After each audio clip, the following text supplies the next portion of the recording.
तीन मांत्रिक part 14B।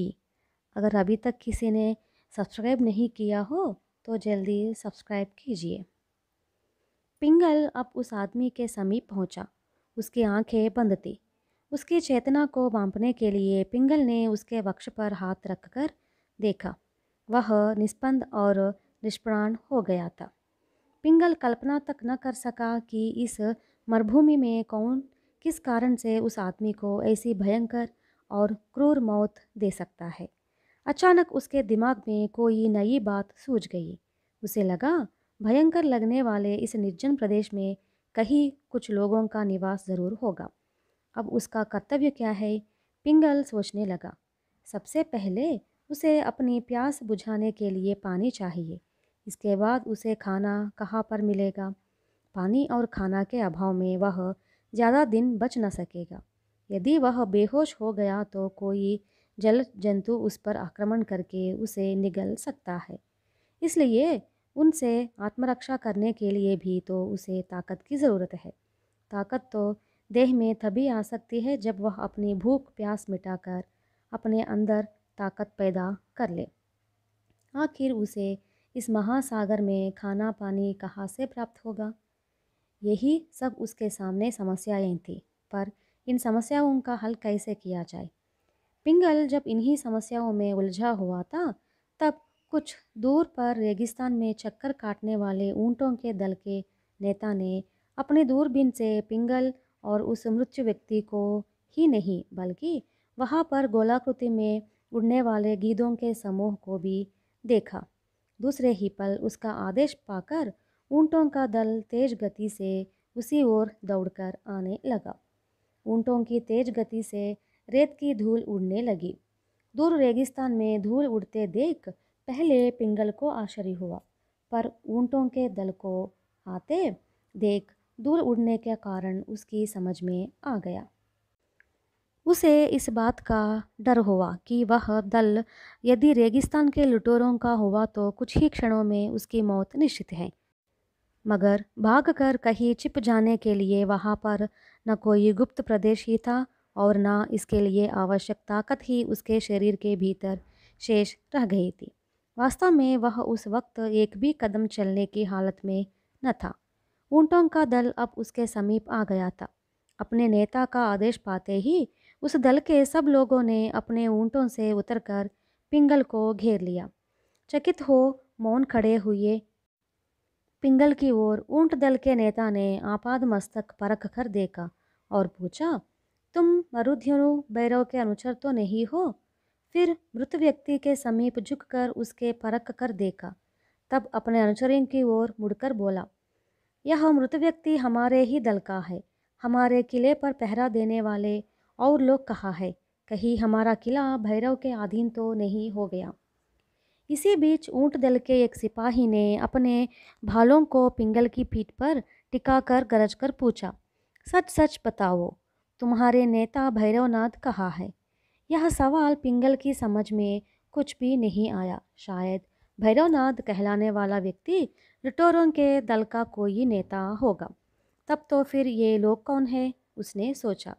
पिंगल ने कहा, मैं किसी का अनुचर नहीं हूँ, किस्मत का मारा हुआ हूँ। इस महासमुद्र में हमारी नाव तूफान में फंसकर टूट गई। भगवान की कृपा से प्राणों के साथ में इस किनारे आ लगा हूँ। यहाँ पर इस मृत व्यक्ति को जीवित मानकर इसे गीदों से बचाने के लिए आया हूँ। मैं यह भी नहीं जानता कि यह देश कौन सा है और इस रेगिस्तान का नाम क्या है।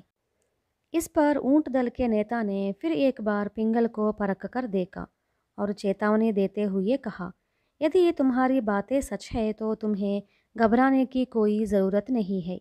अगर झूठ है तो तुम्हारे शरीर के टुकड़े टुकड़े करके इन गधों का आहार बना दूंगा। इस वक्त तुम जहाँ हो यह अफ्रीका के समुद्री तट पर स्थित अरब देश का प्रदेश है। मैं नवाब साहब के ऊँटों के दल का नेता हूँ। अब तुम निर्भर होकर सारा समाचार सच सच बतला दो। तुम्हारी नाव कैसे टूट गई और तुम इस किनारे कैसे लग गए?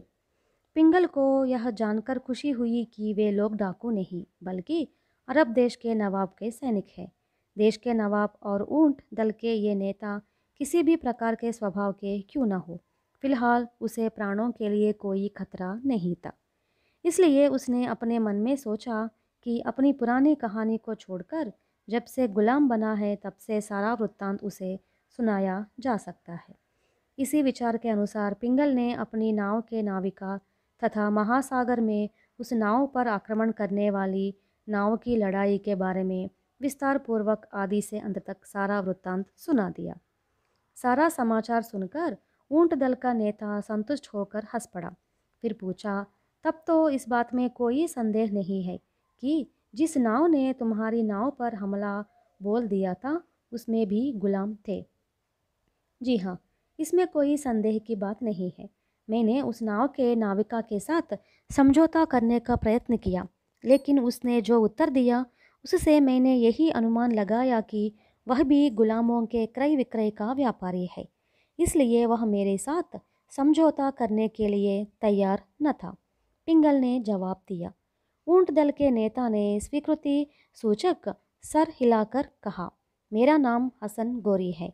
तुमने भी अनेक लोगों का नेतृत्व किया है, इसलिए तुम मेरी बराबरी की हो, अतः तुम मुझको मेरे नाम से ही पुकार सकते हो। हम लोग भैरवनाथ नामक एक रेगिस्तानी डाकू का अंत करने के लिए इस मरुभूमि में गश्ती लगा रहे हैं। हाथ पैर बांधकर मार डाला गया यह व्यक्ति भी हमारे ही दल का था। वह इस मरुभूमि में स्थित एक किला की रक्षा करने के लिए तैनात हुए सिपाहियों में से एक था, पर मुझे समझ में नहीं आ रहा है कि भैरवनाथ इसे कैसे बंदी बनाया गया। मुझे डर है कि कहीं किला दुर्भाग्यवश भैरवनाथ के अधीन तो नहीं चला गया है। यूँ कहकर उसने सैनिकों की ओर मुड़कर फिर कहा, इस क्षण से तुम लोग इस अजनबी को भी हमारे दल का एक सैनिक मान लो। बेचारा यह भूख प्यास से तड़प रहा है, इसे तुरंत भोजन और पानी देने का इंतजाम करो।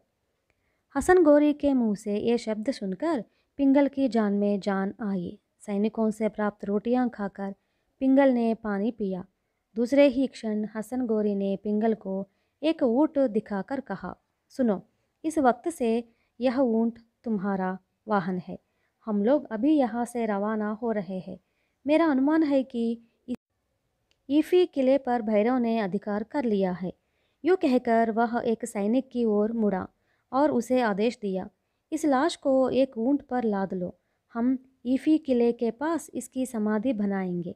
इसको इन गीदों का आहार बनाना पाप है। इसके बाद थोड़ी ही देर में ऊँट का वह दल वहाँ से चल पड़ा। रेगिस्तान में उठने वाले रेत के तूफानों के बीच यात्रा करते हुए सूर्यास्त के समय तक वह दल ईफी किले के समीप पहुंचा। किले के आसपास का वातावरण एकदम शांत और निर्जन था। उसे आश्चर्य हुआ कि सदा जिस किले के पास चहल पहल रहा करती थी, वहाँ पर आज यह डरावने सुनसान का वातावरण कैसा। हसन गोरी ने पिंगल की ओर मुड़कर आश्चर्य के साथ अपनी भ्रुकुटियाँ चढ़ाकर किले की ओर हाथ हिलाया। कहानी और है, सब्सक्राइब करना न भूलिए।